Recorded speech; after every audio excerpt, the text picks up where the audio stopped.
Hello everyone, welcome back to my lecture.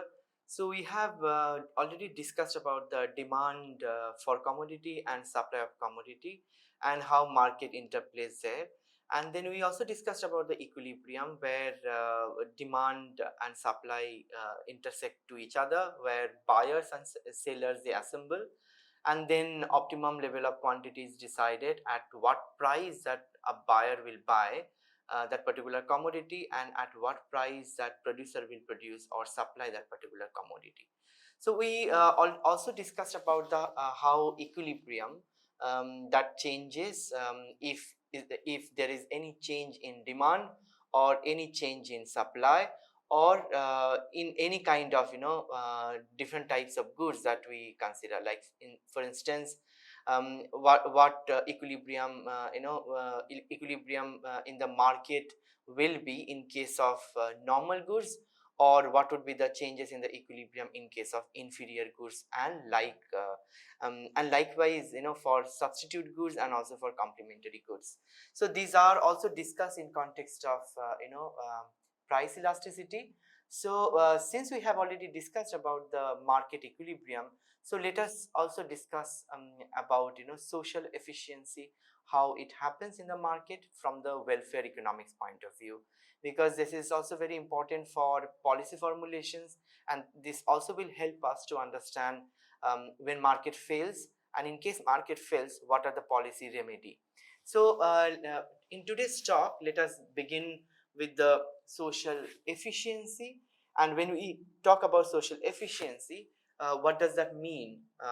By definition, it it represents the net gains to society from all the trades that are made in a particular market, like for all the goods and services, and all the exchanges that happens between buyers and sellers. So all the gains that buyer and seller they get it. So combining all these gains from the market equilibrium is basically considered as social efficiency. So social efficiency is always is to maximize the gain of all the buyers and sellers trade, and therefore it has two components. One component is consumer surplus, the other component is producer surplus. So let us discuss like one by one, and let's begin with consumer surplus. So what is consumer surplus is, so first point before move into consumer surplus. In case of consumer surplus, we need to understand willingness to pay for any particular commodity, like what is the maximum reservation price of a consumer will have to buy particular good or services. So so the maximum amount that a buyer will pay for a good is actually regarded as consumers willingness to pay, and the maximum price that consumer will keep it to buy that particular commodity is what we call reservation price. So what is consumer surplus?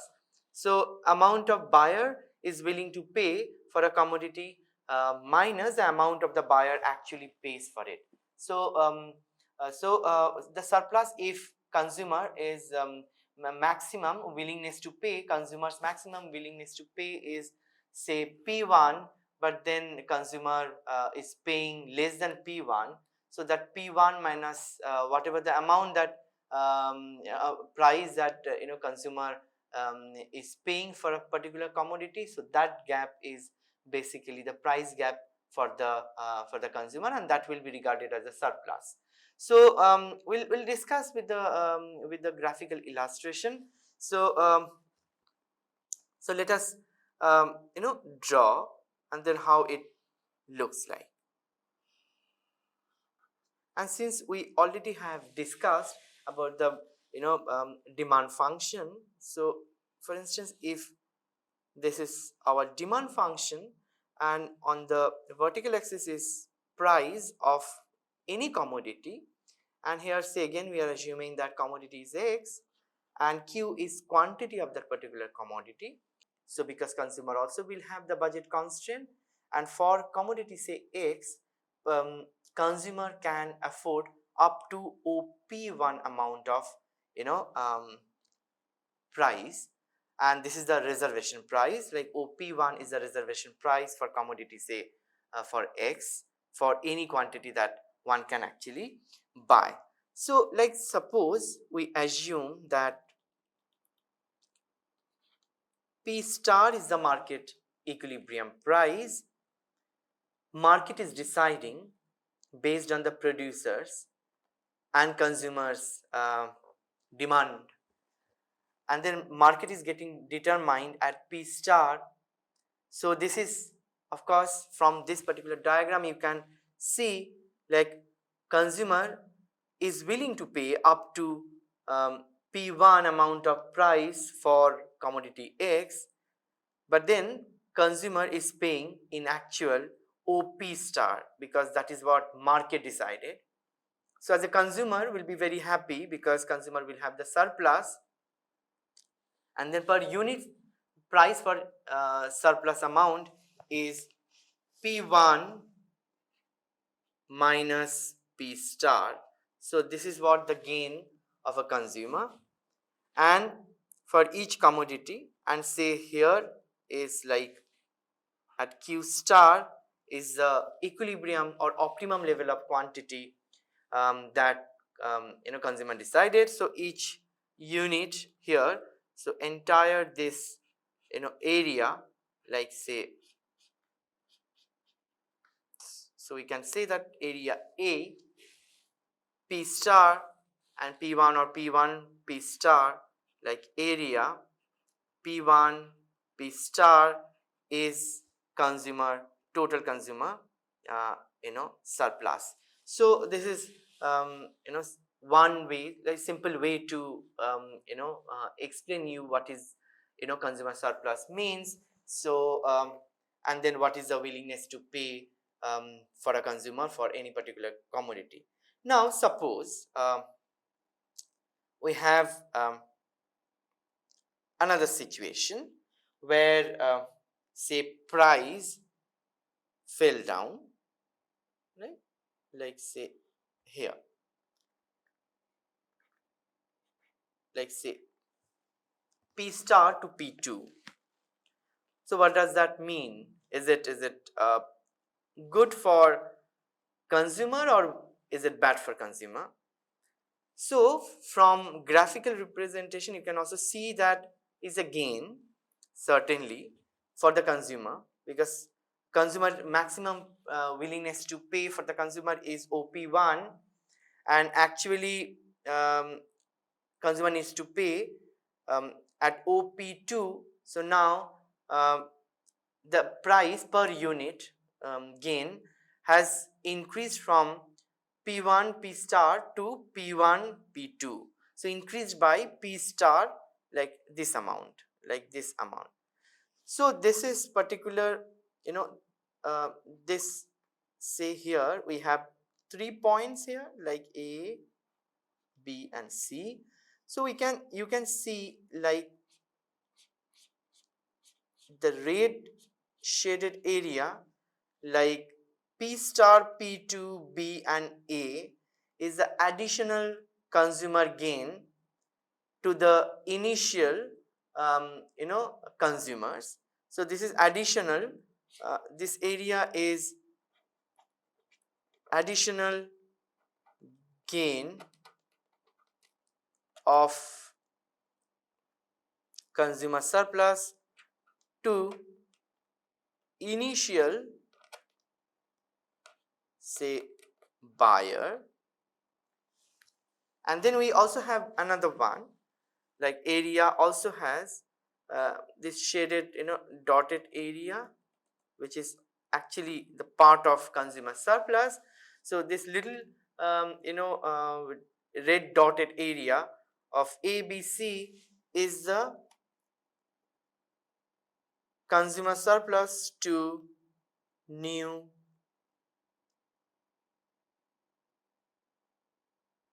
buyer. So this is what if price falls, then the amount of consumer surplus will be higher, Likewise, if price increases, I mean, we'll not discuss in detail because already we discussed, and with the same logic, suppose price increases from P star to P3, then of course you can see the area is shrinking, means consumer surplus is reduced from the um, initial consumer surplus area. So if price increases, there will be shrinking in the consumer surplus. If price decreases, then consumer surplus will be increasing. So this is briefly we understand how consumer surplus needs to be calculated and how consumer surplus is conceptually developed. So from the calculations point of view, we all can actually calculate here because we know the area P1, P3, and here, or for area P1, P star A, we also know with the formula. So these are like from the diagrammatic representations, we already know how we can actually calculate each area and then how to calculate total consumer surplus. So now let's move to the next point, and that is producer surplus. And what is producer surplus? So before talking about producer surplus, so let us talk about cost of productions. So cost of production, like for producing any commodities, as we already discussed in our earlier lecture, like there are different factors of productions for producers, and when producers receive factors of production from the household, in return producer has to pay factor of payment. So altogether the cost that will be incurred to get factor of productions to produce any goods and services, the total cost is regarded as the cost of production for producing any commodity, and these are the cost that we consider as economic cost, right? So this is not this is different than the accounting cost. So what we are talking about here, we are talking about economic cost, and economic cost is nothing, is basically cost of production for producing any goods and services for the producers. So consumer surplus, producer also will have the producer surplus while producing the goods and services. So here we'll also talk about what is producer surplus. Is the amount a seller is paid for a good minus the seller's cost of providing to it, right? Like what is the minimum price that covers producers cost of the production. So that minimum price, beyond that minimum price, anything that producer receive from the market is the gain for the producer. So that is we have to really keep in our mind. So we already discussed from our short run supply curve of like firms or individual producers short run supply curve. We already know that the point at which marginal cost cut average variable cost. So that point, beyond that point or onwards that point, is basically considered as a supply firm's short run supply curve.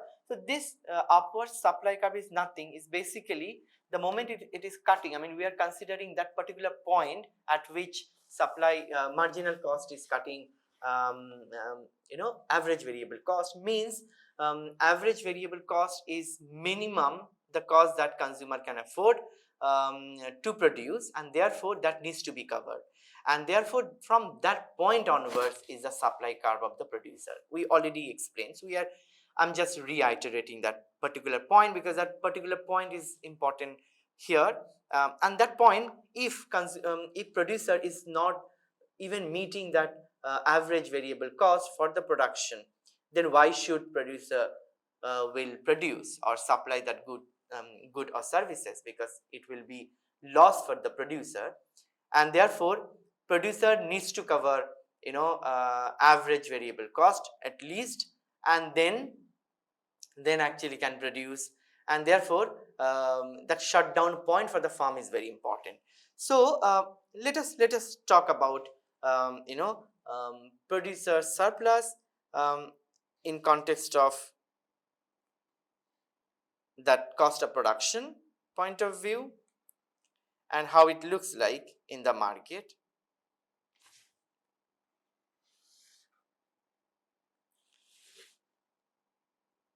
So on the horizontal axis is the Q, and on the vertical axis is P, price of the good, like again good is X that we are considering, and say this is supply curve, farm supply curve.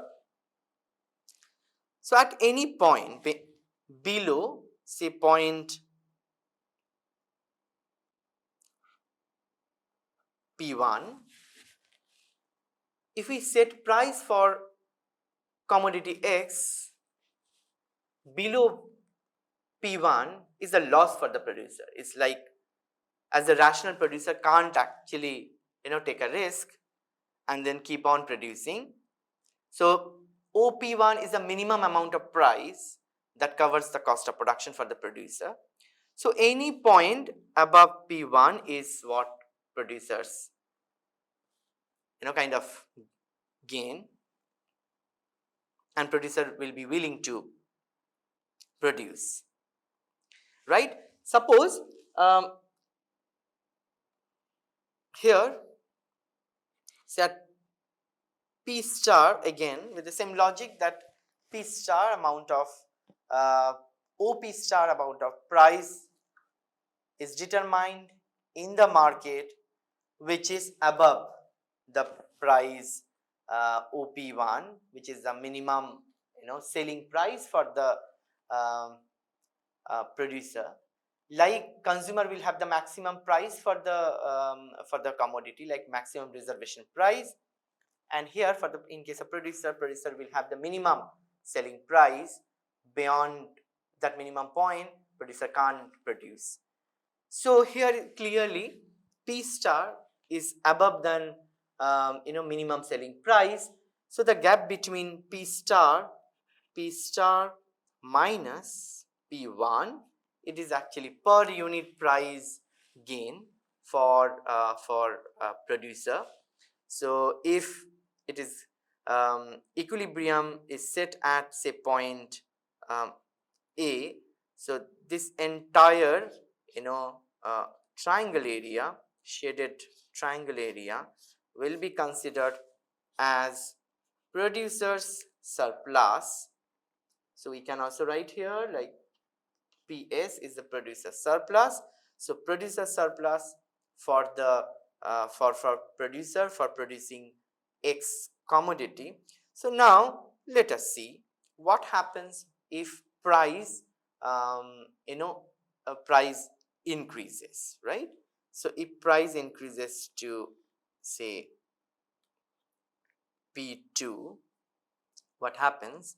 Because then, so this is the equilibrium, new equilibrium level of quantity, and total area of the surplus is, say we also got another one point of intersection. So now total producer surplus, area of producer surplus is P1, P2, B. So now with this increase in price by say P star by this much amount of price, P star P2, additional producer surplus area is this red shaded area. What does that mean? So again, like if we can draw this point, like we again have another one in point here we get. So now P star, P2, C and A, this particular area is additional producer surplus to initial seller, and this double dotted shaded red area, that area ABC, this particular area is producer surplus to new seller. So this is what conceptually we can actually discuss about the producer surplus. So consumer surplus and producer surplus we have discussed independently to each other. So when they actually interact in the market, then actually market equilibrium takes place, and then efficiency in the equilibrium quantity and social efficiency that we can actually talk about it. So now let us talk about when buyer and sellers both assemble at the place, and that place of course is a market that we are saying here, and then what is the market equilibrium that we already know, but then let us discuss about the efficiency of the quantity, equilibrium quantity, and the social efficiency. What do we mean by this? So let us draw, because we already know, and then with the graphical illustration this becomes much easier to explain to you. So price is determined on the vertical axis, and then Q, quantity, um, is determined along with the horizontal axis. So this is say demand curve. As we know, demand curve is downward sloping, and here is the supply curve, which is upward sloping, and demand and supply both are functional, shows that show the functional relationship between price of the commodity and then quantity of that particular commodity. So here we get here a point, say point say E, and E is the equilibrium, market equilibrium point, and then we can see here is like is the optimum choice for everyone. As we know, everyone here is basically the buyer and seller, and then it shows like Q star amount of optimum level of quantity will be determined by the market, by the producers, and then P star is the market determining the optimum level of price at which buyer will buy and seller will sell. So from this particular equilibrium point, here is the consumer surplus area, and then here we also and this one that we know is a producer surplus. So say area A, P star, and E is consumer surplus, and B, P star, E is the producer surplus. So here there is no shortage, or there is no surplus. So as we know that if we are here at point say at any point here on the supply curve which is above the E, then it will create like excess supply, means supply is greater than say point greater than demand. So in this area above E is a supply is higher than demand, which is nothing, it is excess supply, and in and any point below E on D, so is basically demand is higher than S, is basically excess demand. So that means that there is a shortage in the market. So now suppose like say imagine two quantity amount here, like say Q1 we take, another one point that we take Q2. At Q1, who is having more benefit? So consumer, like value to the buyers is more as compared to cost to supplier, and here at quantity Q2 is basically cost to seller is higher than the value of the buyers. So both are is basically it doesn't show equilibrium, because one is having less sort of benefit or gain than the other. Like say here if I put it like E1 and here E2. So at point E1, consumer is having more value, and E2, producer is having more cost. So here is like, it's a disequilibrium kind of situation. So and therefore E is the optimum level, which we can call it like social efficiency and then equilibrium level of quantity, as say from the point of view of welfare economics.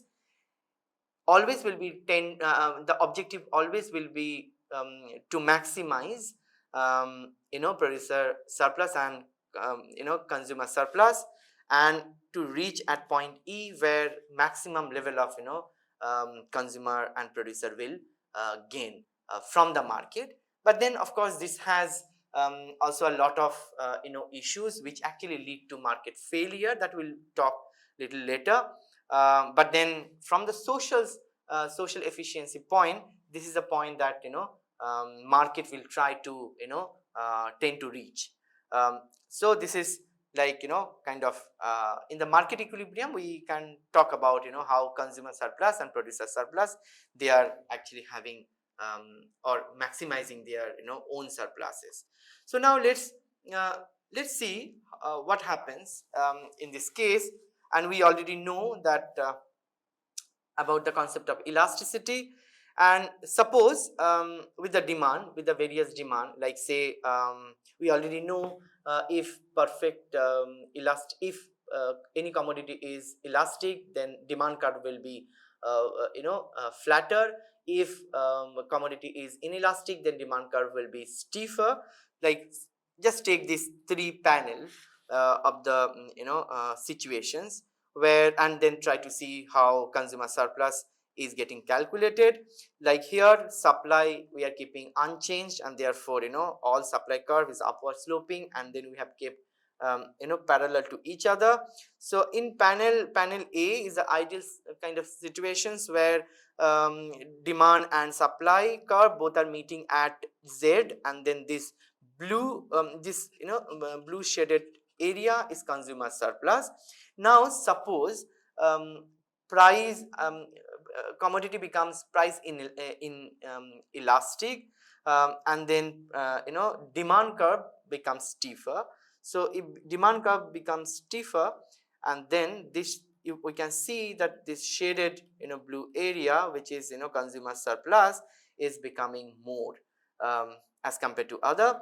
And now if good is say elastic, then consumer surplus is becoming less. So because demand curve is flatter due to elastic commodity. So this is one case.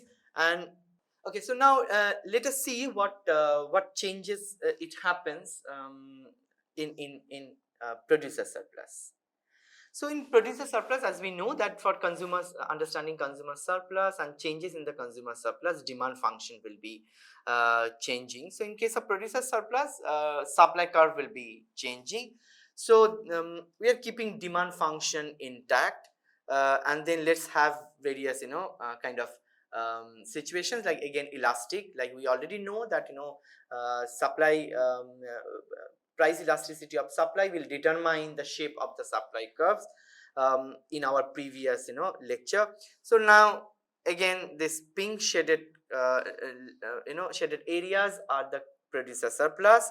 So in panel A we see that D and S, demand and supply, is intersecting, and here the producer surplus is if price elasticity for any commodity becomes inelastic for the supply, then it will become stiffer. So this supply curve in panel B we can see that supply curve is stiffer than the earlier one, and therefore producer surplus, you can see that it is becoming more. Likewise in case of elastic price supply curve, where supply curve will be sort of flatter than the inelastic goods, and we can see that area that pink shaded area of producer surplus is becoming less. So this is the panel C. So we can see that based on various types of commodities, and based on different types of elasticity, like that responsiveness of the price on the commodity, how demand and supply will change. If demand and supply changes, then obviously equilibrium point also will change in the market, and then area, like amount of consumer surplus and consumer and producer surplus will also be changed. So I'll stop here, and so these are the three books I have already discussed, like Jonathan Gruber and Mankiw and Pindick and Rubinfield. Selected chapters from these three books will be helpful for you to understand consumer surplus, producer surplus, not from the microeconomics point of view, but also how in the policy level, how we actually how to conceptualize consumer surplus and producer surplus, and then social efficiency. So thank you very much for your attentions, and I'll see you in my next class.